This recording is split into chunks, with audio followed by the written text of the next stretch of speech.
Hey everyone, it is late at night and I am Norman. Tonight we're going to have an unscripted chat about how I organize my collection. So let us begin.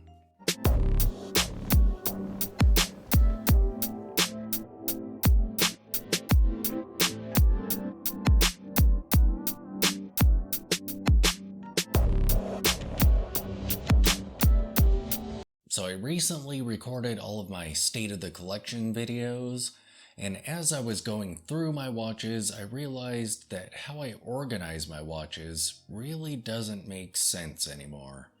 See, when I first started collecting, I only had one watch box, and it was a small one. It had 12 slots, so most of my watches were on the shelf, and I decided to take my best watches and put them in the watch box. So that's where I came up with the idea of a primary watch collection and a secondary watch collection. However, as I've added two other large boxes, it no longer makes much sense because in those boxes, my secondary collection, I still have watches that are in a box. So why am I making a distinction between these and the one in the smaller box? It really didn't make much sense. So after recording the State of the Collection videos, I decided I was going to rethink how I organize my watches. So I was thinking I would put the watches that I wear most often in the topmost box. So I have two large boxes stacked on top of each other, and my small box at the very bottom of my shelf. So watches I wear all the time will be in the very top box, super easy to get at them. The watches that I wear less often will be in the box right below that, and then the watches that I rarely wear will be in the small box all the way down at the bottom of the shelf. And that got me thinking, why not organize my watches organically? So whenever I wear a watch and I take it off later on, that watch goes into the top box, and if that box is full, I'll find the watch in there that I haven't worn in the longest amount of time and move that one down a box. And if that box is full, which it won't be for quite a while, but when that box is full, I'll do the same thing and find the watch that's been the least worn in that box and move it all the way down to the bottom box. And that box is the red zone. Those are watches that I haven't worn in so long that if they sit in that box long enough, I probably ought to consider getting rid of them because I pretty much never ever wear them.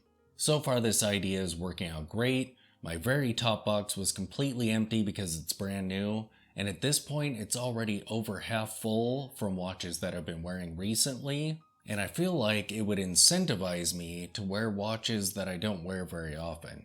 So a perfect example is the Stova, which has been sort of an iffy watch in my collection already. I've pondered numerous times potentially selling it because I wear it so rarely.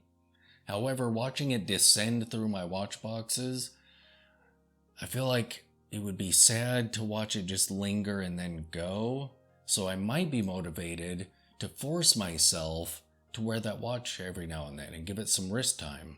And the watches that actually make it into that bottom box truly are watches that I just don't really care to wear. I've watched those watches descend through the boxes and then linger in that bottom box. And if I still can't be bothered to put them on the wrist, they might as well go to someone who would. So we'll see how this works out. It's already a much more logical approach to organizing my watches, and the watches I wear all the time will be really easy to get to.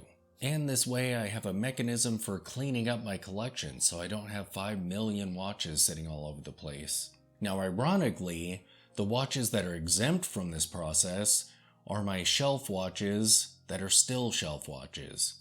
Those would be my Swatch watches, all of my sci-fi watches. So those are pieces that I rarely ever wear, but because they aren't in watch boxes, they'll probably just be shelf watches forever. Who knows? But yeah, we'll see how this goes, and by the end of the year when I do my State of the Collection, we'll see if I'm still using this organic method of organizing. And it'll be interesting to see which box has which watch in it when I do those videos. Thanks for watching.